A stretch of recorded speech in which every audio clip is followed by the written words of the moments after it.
당신이 이 영상을 클릭한 바로 이 순간 어딘가 설명하기 어려운 낯선 느낌이 담겨 있습니다. 제목 때문도 아니고 알고리즘이 우연히 당신에게 밀어넣었기 때문도 아닙니다. 마치 하나의 신호가 수많은 시간의 층을 가로질러 몇 달 혹은 몇 년을 이동해와서 바로 이 정확한 순간 당신에게 도달한 것처럼 느껴집니다. 계획된 적은 없었지만 융이 세상을 바라보던 방식처럼 섬뜩할 정도로 정확한 만남입니다. 어떤 우연도 진정으로 우연인 것은 없습니다. 어떤 순간들은 논리에서 오지 않습니다. 무의식의 가장 깊은 곳에서 떠오릅니다. 그리고 지금 이 순간이 바로 그중 하나일지도 모릅니다. 더욱 이상한 사실은 이것입니다. 이 메시지는 단 한 번만 당신을 만나면 됩니다. 왜냐하면 내면의 변형이라는 것은 언제나 조용히 정확한 시간에 그리고 다시는 반복되지 않기 때문입니다. 한번 그 경계를 넘어서는 순간 당신은 더 이상 이전의 공간에 속하지 않습니다. 그러니 지금 여기에서 스크롤을 멈추고 이 자리에 머물렀다면 그것은 당신 안에 무언가가 이미 준비되었다는 뜻입니다. 자신을 정면으로 바라볼 준비가 되었고 오랫동안 인식되기를 속삭여온 가장 깊은 내면의 부분을 마주할 준비가 되었다는 의미입니다. 그리고 이것은 시작에 불과합니다.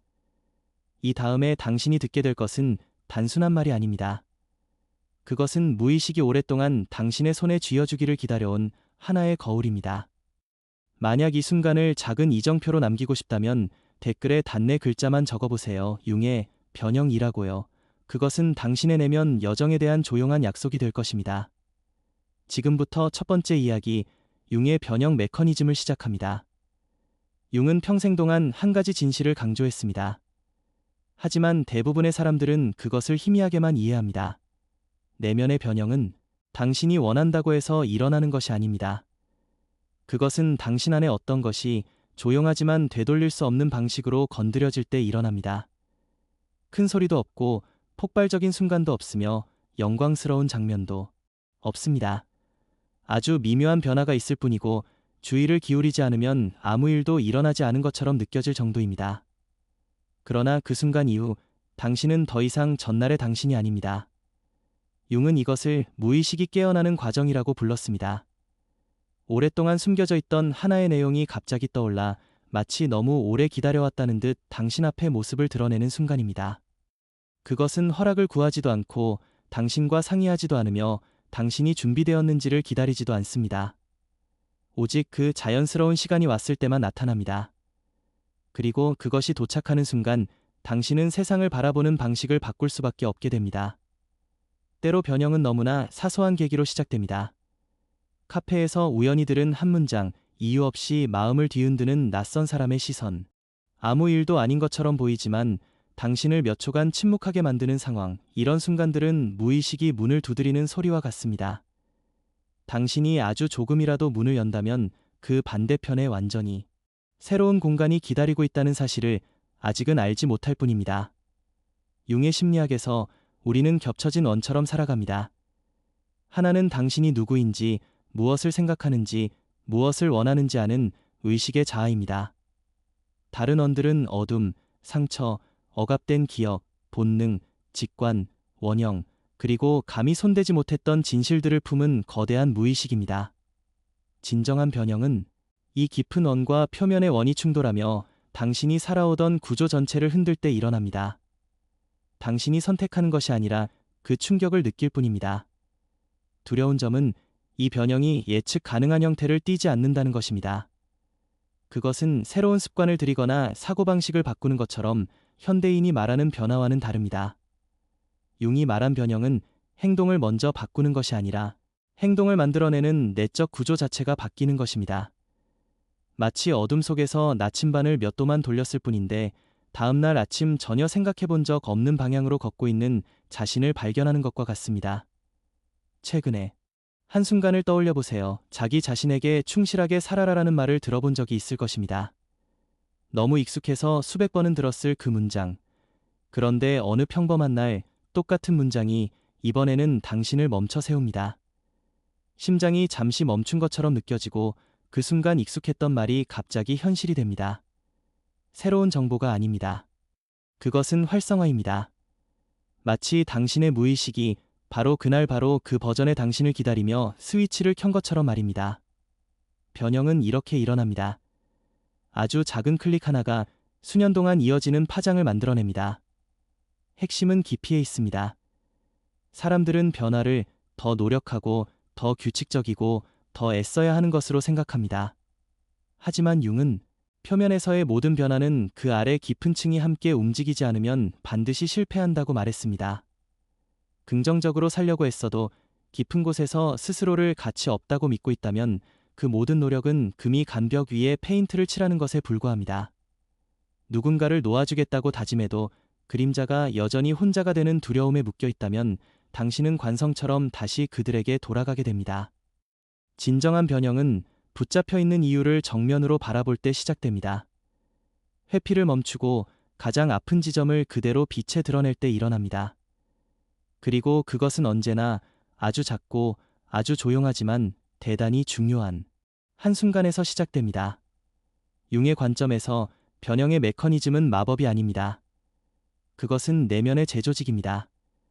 무의식의 한 층이 빛으로 올라오고 그림자의 한 부분이 이름 불리고 잊혀졌던 영혼의 파편 하나가 집으로 돌아옵니다. 이런 일이 일어날 때마다 당신의 내적 구조는 달라집니다. 억지로 새로운 사람이 되려 하지 않아도 당신은 이미 새로운 버전의 자신이 됩니다. 누군가는 거울 앞에 서서 더 이상 자신을 알아보지 못하겠다고 느낀 어느 밤 이후 인생이 완전히 바뀌었다고 말한 적이 있습니다. 그것은 단 한 번의 갑작스러운 명료함이었고 그 명료함은 그를 오래된 삶에서 끌어내어 마치 영혼의 집 안에 있는 새로운 방으로 들어가게 했습니다. 이것이 바로 변형의 메커니즘입니다. 융이 우리가 이해하길 바랐던 것, 조용하지만 강력한 자연의 힘. 단 한 번의 깨달음이지만 엄청난 무게를 지닌 순간, 한 번의 접촉이지만 인생의 방향 전체를 바꾸기에 충분한 순간입니다. 이제 두 번째 이야기, 단 한 번만 오는 순간들을 시작합니다. 인생에서 단 한 번, 그리고 변형이 그렇게 조용히 당신의 삶에 들어올 때 또 하나의 진실로 당신을 이끕니다. 융은 말했습니다. 어떤 순간들은 인생에서 단 한 번만 일어난다. 다시는 반복되지 않고 되돌릴 수 없으며 어떤 방식으로도 재현될 수 없다고요. 변형의 순간이 첫 번째 접촉이라면 이 단 한 번의 순간들은 열리자마자 닫혀버리는 문과 같아서 당신은 무슨 일이 일어났는지 완전히 이해하지 못한 채 반대편에 있게 됩니다. 그러나 바로 이런 순간들이 영혼의 진정한 성숙을 표시합니다. 융의 관점에서 이 특별한 순간들은 무의식의 내용과 외부 세계의 상황이 완벽하게 맞아떨어질 때 발생합니다. 마치 퍼즐에 잃어버린 두 조각이 마침내 하나로 맞춰지는 것처럼 말입니다. 그는 이것을 의미 있는 우연, 즉 동시성이라 불렀습니다. 기적이 아니라 잠시 동안 당신과 세상이 같은 언어를 말하는 순간입니다. 그리고 그 언어가 울릴 때 당신은 한 번도 이름 붙이지 못했던 무언가가 깨어나는 것을 느낍니다. 누군가는 노을이 지는 버스 안에서 익명의 노인을 만났다고 이야기한 적이 있습니다. 그들은 단 10분만 대화를 나눴습니다. 노인은 말했습니다. 다른 사람들이 옳다고 생각하는 삶을 살지 마세요. 인생은 당신이 생각하는 것보다 훨씬 짧습니다. 그는 이름도 묻지 않았고 다시는 그를 보지 못했습니다. 그러나 3달 후 그는 8년 동안 가족을 만족시키기 위해 다니던 직장을 과감히 떠났습니다. 그는 노인의 얼굴은 기억하지 못했지만 그날 들었던 목소리의 톤만큼은 정확히 기억한다고 했습니다. 단 한순간이 한 사람의 인생 전체의 궤적을 바꾼 것입니다. 이 순간들이 신성한 이유는 놀라움 때문이 아니라 다시 반복될 수 없다는 점에 있습니다. 당신을 깨움마려 했던 사람을 다시 찾을 수도 있고 그날 걸었던 길, 앉았던 자리, 그 오후의 햇빛을 다시 재현하려 할 수도 있습니다. 하지만 그것은 소용이 없습니다. 그 시간의 지점은 이미 사라졌고 그날의 심리적 상태 역시 더 이상 존재하지 않기 때문입니다. 그래서 이 순간들은 붙잡기 위해 오는 것이 아니라 흡수되기 위해 옵니다. 이 특별한 순간들은 종종 아주 단순한 형태로 나타납니다. 비 오는 오후에 문득 떠오르는 이미 당신의 삶에서 떠난 한 사람, 갑자기 흘러나오는 오래된 노래 하나로 영원히 미워할 줄 알았던 사람을 이미 용서했음을 깨닫는 순간, 가슴이 가벼워지는 짧은 문자 한 통, 이 사소해 보이는 것들은 사실 무의식의 심장 박동입니다. 각 박동은 단 한 번만 울립니다. 많은 사람들이 이 순간들의 중요성을 알아보지 못하는 이유는 거대한 신호를 기다리기 때문입니다. 그러나 무의식은 천둥처럼 작동하지 않습니다. 섬세함으로 작동합니다. 융은 작은 순간들이야말로 심리적 삶을 형성한다고 말했습니다. 출발점에서 몇 센티만 벗어난 길이 결국 다른 대륙으로 이끄는 것처럼 말입니다. 조용한 깨달음의 순간 하나가 아무런 예고 없이 인생의 방향 전체를 바꿀 수 있습니다. 인생에서 단 한 번 오는 순간은 대개 그것이 지나가는 동안에는 알아차리지 못합니다. 뒤돌아봤을 때에야 그날이 모든 것이 바뀐 날이었다는 사실을 깨닫게 됩니다. 그래서 그것들은 특별한 이정표가 됩니다. 이미 새로운 자신으로 들어선 후에야 그 가치가 보이기 때문입니다. 그리고 그 새로운 버전의 당신은 더 이상 예전의 질문들과 어울리지 않습니다. 이 순간들은 다시 돌아오지 않습니다. 잃어버렸기 때문이 아니라 그 순간을 받아들일 수 있었던 사람이 더 이상 당신이 아니기 때문입니다. 자전거를 처음 배웠던 순간으로 돌아갈 수 없는 것처럼 그 순간은 역할을 마치고 사라집니다. 그러나 그 변화는 여전히 당신 안에 살아 있습니다. 이 순간들의 본질은 두 흐름의 교차점에 있습니다. 외부의 삶과 내부의 움직임이 만나는 지점, 그 둘이 정렬될 때 인생에서 단 한 번의 순간이 탄생합니다. 그 이후에는 누군가 같은 말을 해도, 같은 영상을 봐도, 상황이 똑같아 보여도 당신 안에서는 아무것도 움직이지 않습니다. 이것이 바로 융이 우리가 이해하길 바랐던 진실입니다. 단 한 번만 오는 순간들은 무의식이 당신에게 말을 거는 언어입니다. 정확한 시간에 정확한 깊이로 당신이 통과해야 할 바로 그 층을 향해 보내진 신호입니다. 너무 이르면 당신은 그것을 놓치고 너무 늦으면 당신은 이미 다른 곳에 있을 것입니다. 그러나 정확한 순간에 도착하면 그것은 더 이상 피할 수 없는 길을 열어줍니다. 이제 세 번째 이야기, 인간이 단 한 번만 나타나는 것들에 대해 느끼는 두려움을 시작합니다. 인생에서 단 한 번만 찾아오는 순간들은 단순히 당신을 새로운 버전의 자신으로 이끄는 힘만 지닌 것이 아닙니다. 그 순간들은 동시에 아주 특별한 형태의 두려움을 남깁니다. 다시는 돌아오지 않을 무언가를 이미 잃어버렸다는 두려움입니다. 융은 인간의 불안감 중 상당 부분이 이미 그 역할을 다한 것에 집착하려는 경향에서 비롯된다고 말했습니다. 완벽했던 어떤 순간이 끝났을 때 우리는 그것을 하나의 교훈으로 받아들이고 내면에 녹여 보내기보다는 마치 아직 무언가가 부족한 것처럼 그 순간을 다시 붙잡기 위해 계속 뒤쫓습니다. 그리고 그것이 결코 돌아올 수 없다는 사실을 깨닫는 순간 차가운 파도처럼 두려움이 밀려옵니다. 우리가 단 한 번만 나타나는 것들을 두려워하는 이유는 우리가 반복에 익숙한 존재이기 때문입니다. 마음은 모든 것의 리듬과 구조, 예측 가능성이 있을 때 안전하다고 느낍니다. 하지만 단 한 번만 일어나는 경험은 그 모든 안정감을 산산이 부숩니다. 마치 늙었던 익숙한 길을 걷다가 숲속에서 번쩍이는 빛이 잠깐 나타났다가 사라지는 것을 본 것과 같습니다. 당신은 분명히 그것을 보았습니다. 그 의미를 느꼈습니다. 하지만 그것을 다시 불러와 실제로 존재했음을 확인할 수는 없습니다. 무의식은 단 한 번 신호를 보내고 그 다음에는 침묵합니다. 그리고 바로 그 침묵이 자아를 혼란스럽게 만듭니다. 융은 이것을 자아가 감당하기엔 너무 깊은 내용과 마주했을 때 나타나는 반응으로 보았습니다. 자아는 언제나 통제를 원하고 증거를 원하며 그것이 실수가 아니었음을 확인하기 위해 한 번 더 반복되기를 바랍니다. 그러나 무의식은 정반대로 작동합니다. 메시지가 한 번 전달되고 받아들여졌다면 그것은 다시 반복될 필요가 없습니다. 오히려 단 한 번만 나타났다는 사실 자체가 그 메시지가 완전했음을 의미합니다. 하지만 자아는 이 완전함을 상실로 해석합니다. 우리가 단 한 번만 일어나는 것들을 두려워하는 또 다른 이유는 그것이 우리를 즉각적으로 성숙하게 만들기 때문입니다. 준비할 시간도 없고 약속도 없으며 전환의 단계조차 없습니다. 마치 어느 날 갑자기 당신의 삶에 나타나 당신 자신에 대한 진실을 그대로 비추어주는 사람을 만나는 것과 같습니다. 당신은 그들이 사라지기를 원하지 않습니다. 그들이 특별해서가 아니라 그들이 당신이 감히 마주하지 못했던 모습을 비추는 거울이기 때문입니다. 그 거울이 사라질 때 당신은 그 진실을 혼자서 붙잡을 용기가 없을까 봐 두려워집니다. 심리학에는 정서적 앵커링 효과라는 개념이 있습니다. 인간은 강렬한 감정을 불러일으킨 경험, 특히 각성시키고 고양시키는 순간에 쉽게 집착합니다. 어떤 순간이 새로운 의식의 층을 열어줄 때 그것은 내면에 강한 충격을 남기고 우리는 그것이 단순한 착각이 아니었음을 확인하기 위해 그 순간을 얼려두고 다시 돌아가고 싶어 합니다. 그러나 여기에는 역설이 있습니다. 그 순간이 강렬할수록 그것은 더 이상 반복되지 않습니다. 왜냐하면 바로 그 충격 자체가 당신을 이미 다른 사람으로 바꾸어 놓았기 때문입니다. 인생의 단 한 번뿐인 순간은 오직 그 당시의 당신을 위해 존재합니다. 그 버전의 당신이 사라지면 그 순간 또한 더 이상 존재할 이유를 잃습니다. 숨이 멎을 만큼 아름다웠던 노을 다시 보려고 하는 것과 같습니다. 다음 날이나 일주일 후 같은 장소로 돌아가도 태양은 여전히 지고 하늘은 여전히 색을 바꿉니다. 하지만 그때의 감정은 돌아오지 않습니다. 노을이 덜 아름다워서가 아니라 당신이 이미 그 노을을 처음 보았던 사람이 아니기 때문입니다.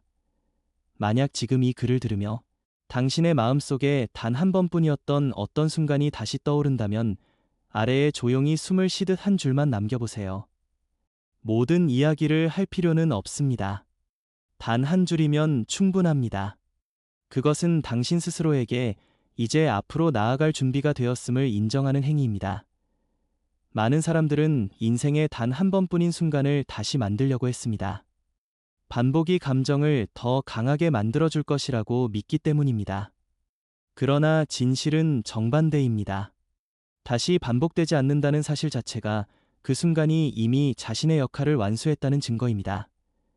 만약 그것이 다시 나타난다면 그것은 아직 완전히 이해되지 않았고 내면에 통합되지 않았으며 진정한 변화가 일어나지 않았다는 신호일 수 있습니다. 영적인 영역에서의 반복은 종종 진화가 아니라 정체의 표시입니다.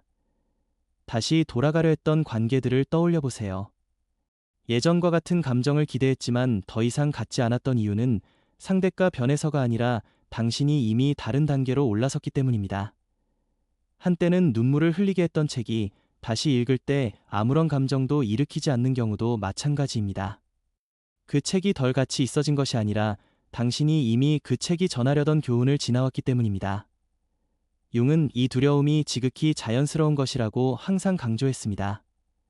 두려움은 단지 아직 당신의 새로운 성장 속도를 따라오지 못한 내면의 한 부분이 남긴 메아리일 뿐입니다. 당신에게서 사라진 것처럼 보이는 모든 것은 사실 내면으로 옮겨져 당신의 일부가 되고 있습니다. 그래서 단 한 번만 나타나는 무언가 앞에서 불편함을 느낄 때 그것이 당신을 버린 것이 아니라는 사실을 기억하십시오. 그것은 당신에게 주어야 할 것을 정확히 주기 위해 왔고 당신이 더 성장할 수 있도록 조용히 물러났을 뿐입니다. 진정으로 두려운 것은 그 순간이 사라진 것이 아니라 이미 길을 열어주었음에도 불구하고 당신이 앞으로 나아가기를 거부하는 것입니다. 이제 네 번째 이야기, 메시지가 당신을 찾아오게 되는 조건들을 시작합니다. 그리고 바로 그 사실, 단 한 번만 나타나고 다시는 반복되지 않는 것들에 대한 두려움이 우리를 더 중요한 질문으로 데려갑니다. 만약 인생을 바꾸는 순간들이 반복될 수 없다면 무엇이 그 순간이 언제 도착할지를 결정하는 것일까요?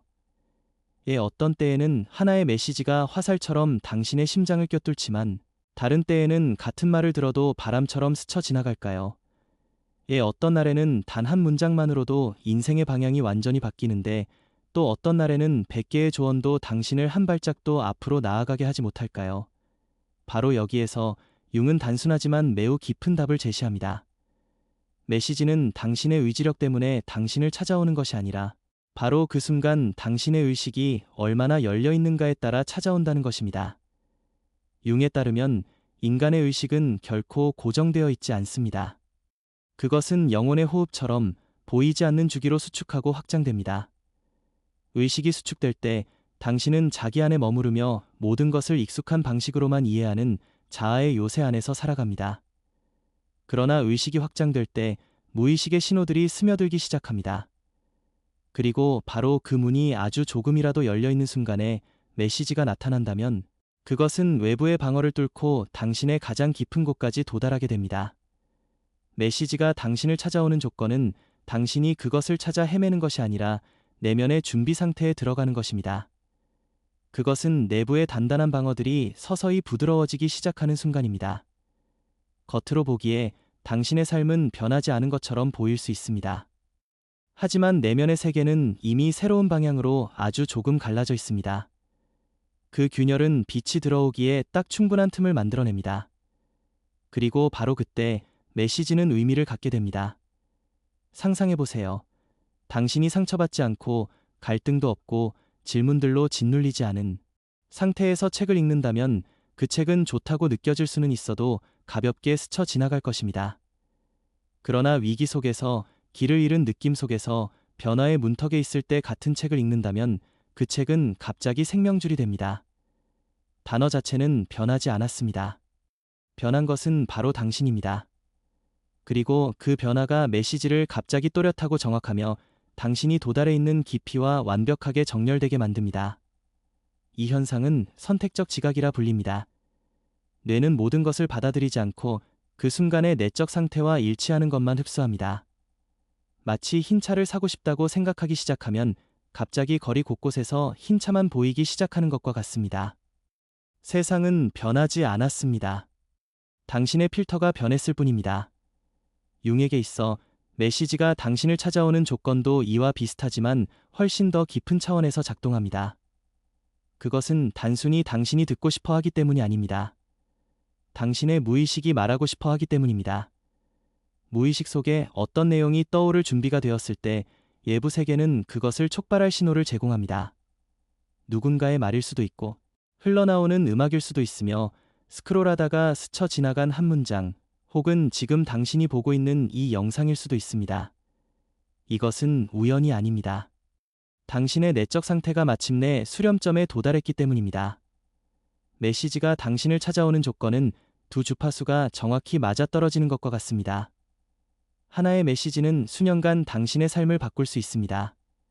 하지만 당신이 그 메시지가 송출되는 주파수와 같은 주파수에 있을 때만 그것을 들을 수 있습니다. 그리고 둘이 맞아떨어질 때 볼륨은 클 필요조차 없습니다. 단 하나의 음만으로도 당신의 마음을 흔들기에 충분합니다. 융은 모든 영혼이 특정한 배움을 받아들이는 자신만의 순간을 가지고 있다고 믿었습니다. 어떤 교훈은 아주 어릴 때 찾아옵니다. 어떤 것은 수많은 상처를 지나온 후에야 옵니다. 어떤 것은 가장 평온한 순간에 오고 또 어떤 것은 당신이 완전히 무너졌다고 느끼는 바로 그 순간에 나타납니다. 당신이 그 순간을 선택하는 것이 아닙니다. 그 순간은 당신의 개성화 과정, 즉 태어날 때부터 되어야 했던 존재로 돌아가는 여정에 의해 선택됩니다.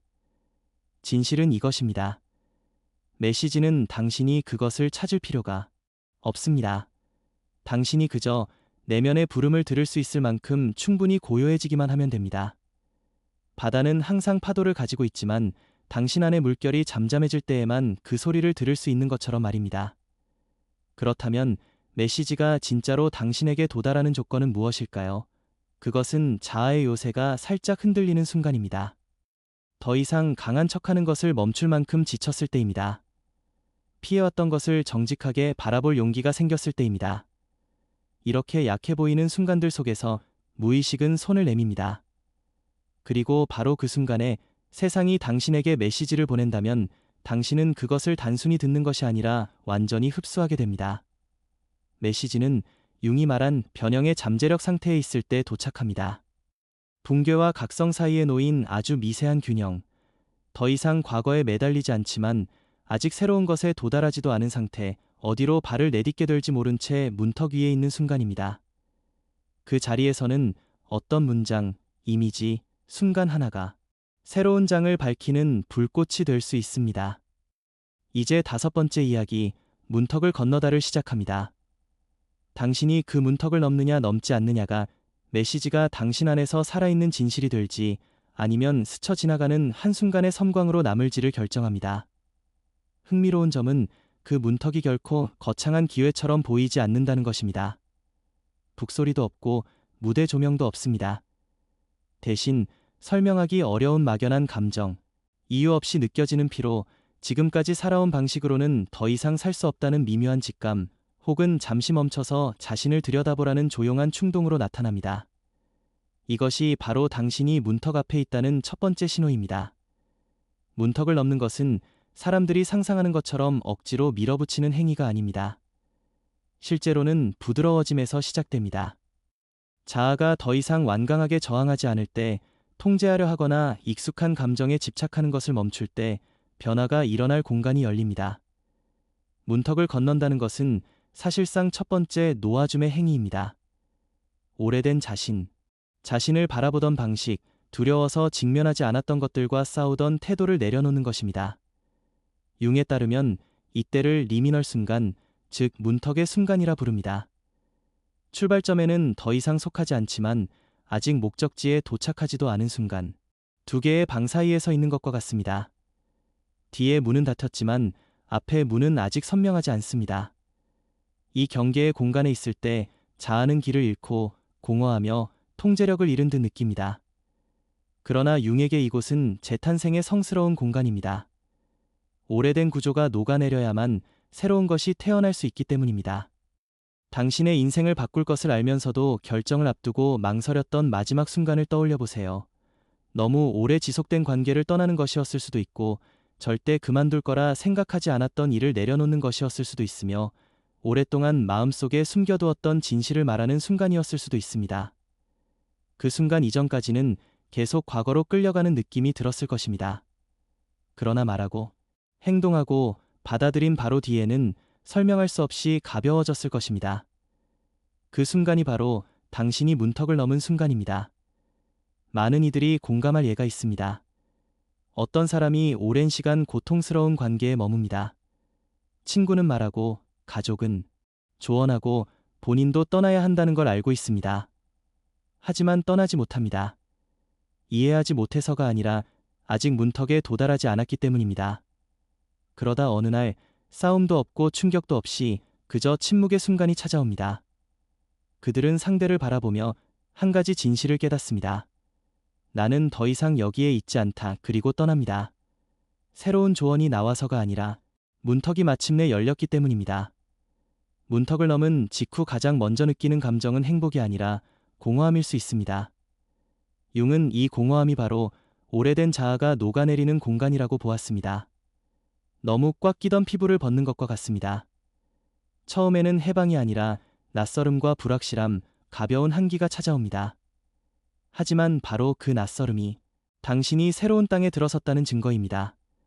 개성화의 과정, 즉 진정한 자기 자신으로 돌아가는 여정에서 문턱은 여러 번 나타납니다.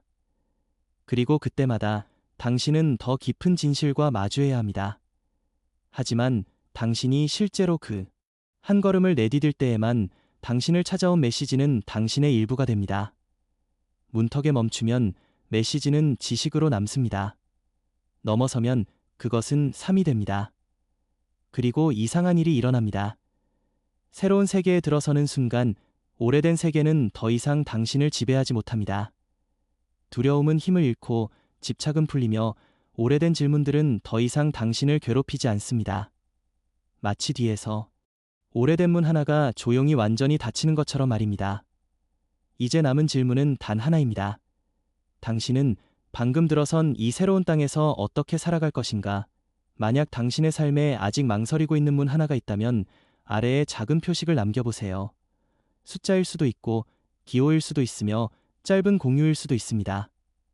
그 표식은 당신이 이미 그 경계를 보았다는 것, 그리고 더 이상 예전과 같은 사람은 아니라는 것을 당신 자신에게 상기시켜 줄 것입니다.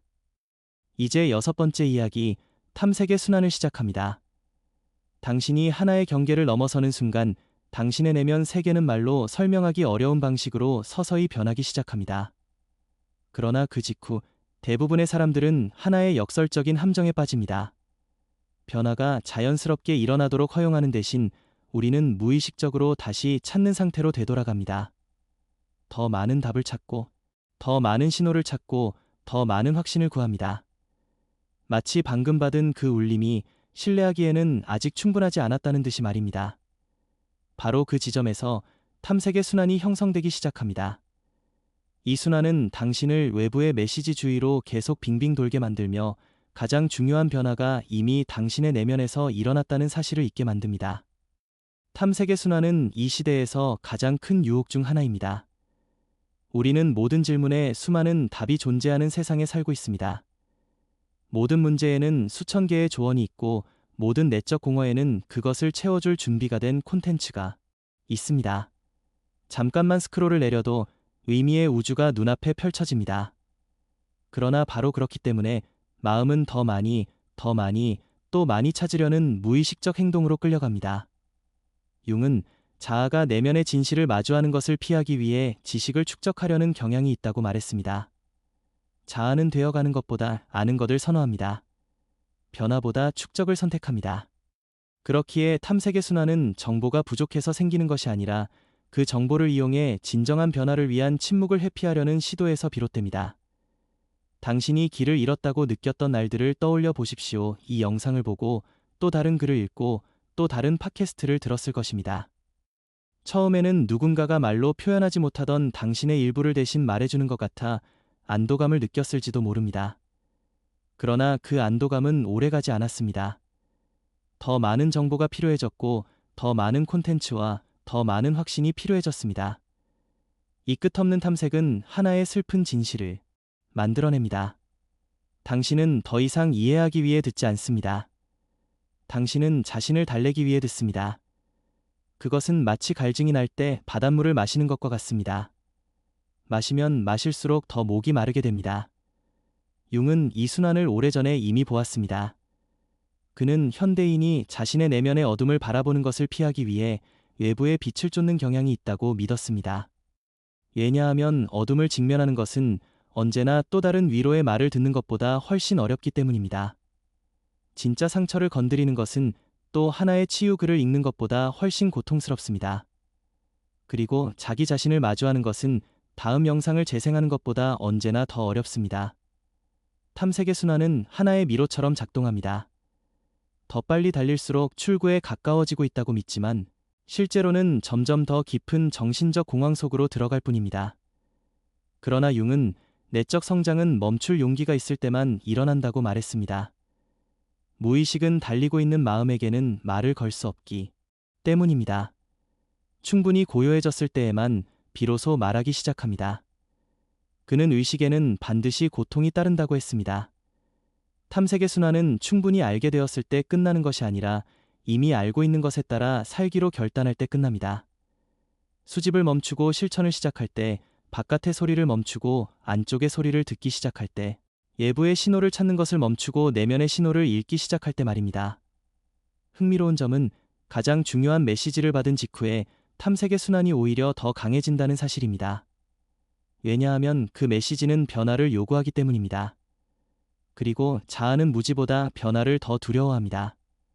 그래서 아직 준비되지 않았다고, 아직 완전히 이해하지 못했다고, 조금만 더 필요하다고 당신을 다시 끌어당깁니다. 이것이 자아가 변화를 지연시키는 방식입니다. 배우는 것을 막지는 않지만 너무 많이 배우게 만들어 결국 아무것도 행동하지 못하게 합니다. 그러나 융과 많은 심층 심리학자들이 동의한 지점이 있습니다. 진짜 메시지가 당신을 깊이 건드렸을 때 탐색의 순환은 서서히 힘을 잃기 시작합니다. 외부의 축적은 더 이상 당신을 만족시키지 못합니다. 더 들어야 한다는 생각만으로도 피로를 느끼게 됩니다. 모든 조언이 비슷하게 들리기 시작합니다. 이것은 지루함의 신호가 아닙니다. 완성의 신호입니다. 이제 7번째 이야기, 순환을 닫는 의식을 시작합니다. 탐색의 순환이 마지막 에너지를 소진하고 더 이상의 조언이 당신에게 줄 수 있는 것이 없다는 사실을 깨닫는 순간 당신은 가장 중요한 단계로 들어갑니다. 바로 순환을 닫는 의식입니다. 융은 모든 진정한 변화에는 상징적인 행위가 필요하다고 믿었습니다. 그 행위가 신비롭기 때문이 아니라 인간의 정신은 명확한 표식으로 봉인되지 않은 교훈을 통합할 수 없기 때문입니다. 문이 열린 채로는 방을 나설 수 없듯이 당신은 반드시 문을 닫아야 새로운 공간으로 온전히 들어갈 수 있습니다. 순환을 닫는 것은 포기나 부정이 아닙니다. 그것은 당신에게 필요한 것이 이미 주어졌다는 의식적인 인정입니다. 수업은 끝났고 이제 그것을 삶 속으로 가져갈 준비가 되었다는 선언입니다. 융이 자주 언급한 첫 번째 의식은 경험에 이름을 붙이는 행위입니다. 글로 쓰거나 소리내어 말하거나 혹은 조용히 스스로 인정하는 것입니다. 그렇게 할 때 무의식의 내용은 빛 위로 올라옵니다. 흐릿하고 정의되지 않은 상태로는 어떤 것도 통합될 수 없기 때문에 표현하는 순간 순환은 자연스럽게 닫힙니다. 말로 형상을 부여하면 그것이 내면에 어디에 속하는지 알게 됩니다. 나는 이미 충분히 들었다 라는 간단한 문장을 써보십시오. 그 문장이 특별해서가 아니라 탐색의 과정이 끝났다는 신호를 마음에 보냈기 때문에 예상치 못한 가벼움을 느끼게 될 것입니다. 다음 의식은 직관을 강화하는 것입니다. 순환은 당신이 이미 알고 있는 것을 신뢰하지 않을 때 계속됩니다. 타인이 당신을 더 잘 이해한다고 믿을 때, 답이 밖에 있다고 생각할 때 지속됩니다. 그러나 다시 자신의 직관에 귀를 기울이는 순간 한때 순환이 빼앗아갔던 내적 권위를 되찾게 됩니다. 융은 이것을 중심으로 돌아오는 행위라고 불렀습니다. 이를 실천하는 데 필요한 것은 단 두 분의 침묵입니다. 가슴이나 배에 손을 얹고 스스로에게 묻습니다. 지금 나는 무엇을 정말로 알고 있는가? 그 답은 감정일 수도 있고 방향일 수도 있으며 마음속에 떠오르는 하나의 단어일 수도 있습니다. 그러나 질문하는 바로 그 순간 순환은 힘을 잃습니다. 다음 의식은 헌신을 통한 확언입니다. 무거운 맹세가 필요하지 않습니다. 이야기를 끝맺는 마침표와 같은 짧고 분명한 한 문장이면 충분합니다. 나는 앞으로 나아갈 준비가 되었다. 나는 앞으로 나아가기로 선택한다. 이 문장들은 타인을 설득하기 위한 것이 아니라 무의식이 하나의 장이 닫혔음을 이해하도록 돕는 심리적 표식입니다. 무의식은 상징과 이미지의 언어로 작동하기 때문에 단 하나의 문장이 마지막 문을 여는 열쇠가 될 수 있습니다. 가장 마지막이자 가장 깊은 의식은 침묵을 받아들이는 것입니다. 순환이 닫히고 나면 가장 먼저 느끼게 되는 것은 비어있는 듯한 내적 공간입니다. 더 이상 당신을 밀어붙이는 두려움도 무언가를 찾아야 한다는 충동도 끝나지 않는 질문의 소음도 없습니다. 그러나 이 침묵은 결핍이 아니라 완전함의 신호입니다. 내면이 명료해졌을 때 당신은 더 이상 소음에 의존하지 않습니다. 융은 이것을 통합의 침묵이라 불렀습니다. 이 침묵 속에서 당신은 자신이 누구로 되어가고 있는지를 느끼기 시작합니다. 당신은 그저 존재합니다. 그리고 이 단순한 존재가 바로 내적 성숙의 상태입니다. 이 침묵을 존중하기 위한 작은 의식은 다음 행동을 하기 전에 단일 분간 멈추는 것입니다. 눈을 감고 깊게 숨을 쉬며 나는 나의 새로운 버전에 있다라고 느껴보십시오. 그 순간 오래된 교훈은 당신 안으로 스며들고 순환은 닫히며 당신은 충만함 속에서 다음 장으로 들어가게 됩니다. 순환을 닫는 의식은 길의 끝이 아닙니다. 그것은 전혀 다른 삶의 방식으로 들어가는 문입니다. 더 이상 두려움에 끌려가지 않고 외부의 신호를 쫓지 않으며 오래전부터 당신 안에 있던 답을 향해 달리지 않는 삶입니다. 이 의식은 당신을 자신의 배를 조종하는 선택된 항해사로 만듭니다. 알기 때문이 아니라 이미 알고 있는 것을 회피하지 않기 때문입니다. 의식으로 닫힌 순환은 더 이상 같은 모습으로 돌아오지 않습니다. 당신을 시험하기 위해 반복되지도 도전하기 위해 되돌아오지도 않습니다. 그 사명은 완수되었습니다. 이제 남은 것은 당신이 선택해 만들어 갈 길, 내딛기로 선택한 발걸음, 그리고 되어가고 있는 당신의 모습입니다. 온전하고 충분하며 더 이상 과거의 인정에 매달리지 않는 당신입니다. 이제 마지막 이야기, 결론, 당신 안에서 일어나고 있는 것을 시작합니다. 여기까지 왔다면 이제 결론입니다. 가장 중요한 것은 방금 들은 이 말들이 아니라 당신 안에서 조용히 변화하고 있는 것입니다. 이 영상과 이 말들은 단지 계기일 뿐입니다. 진짜 사건은 당신과 당신 자신 사이의 만남, 세상에 보여주는 당신과 내면의 간직한 어둠 사이의 만남입니다. 융은 얼마나 이해했는가? 라고 묻지 않았습니다. 그는 이렇게 물었습니다. 이 모든 것 이후에도 이전과 똑같이 살아갈 수 있는가? 당장 답이 없을 수도 있습니다. 내일도 평소처럼 일어나, 일하고, 웃고, 대화하며 살아갈 수 있습니다. 그러나 어딘가에서 아주 미묘하게 몇 도 정도의 변화가 이미 일어났습니다. 그 작은 각도가 앞으로 당신이 만날 사람, 내려놓게 될 것, 그리고 서서히 되어갈 존재를 결정하게 될 것입니다. 이 영상은 자신의 역할을 다했습니다. 당신을 찾아와 손에 거울을 쥐어주었습니다. 이제 남은 것은 더 이상 이 영상의 몫이 아닙니다. 오늘 이후 아무도 당신에게 변화라고 말하지 않는 그 고요한 순간들 속에서 당신이 내리게 될 작은 선택들에 달려 있습니다. 만약 이 영상이 당신에게 새로운 길을 열어주었다면 채널을 구독하고 날마다 성장하는 이 공동체의 일부가 되어 주십시오. 여기에서는 당신의 영혼을 깨우고 강화하며 비추는 더 많은 메시지를 만나게 될 것입니다. 구독하고 화면 아래에 나타날 다음 영상을 계속 시청하십시오. 당신의 여정은 여기서 끝나지 않습니다.